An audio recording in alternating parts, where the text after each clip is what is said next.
இது உன்னுடைய வாழ்க்கை, வாழ்வது உன்னுடைய உரிமை.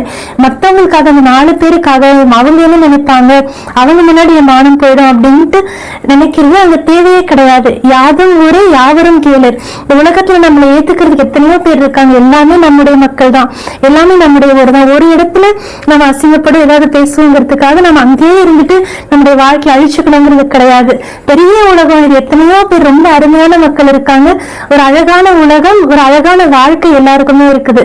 அந்த வாழ்க்கைய நாம அமைச்சுக்கிறது நம்முடைய கையில தான் இருக்கு.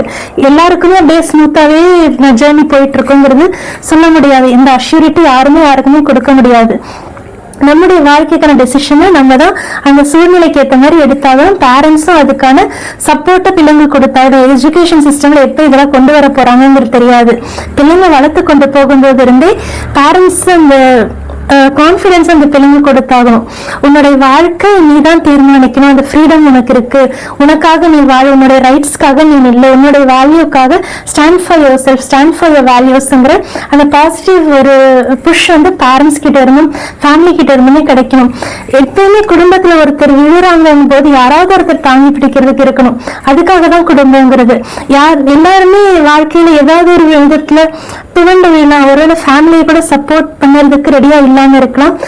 கடவுள் வந்து யாராவது ஒருத்தருக்கு அனுப்புவார். அது வரைக்கும் நாம கொஞ்சம் பொறுமையா மட்டும் இருந்தாகணும்.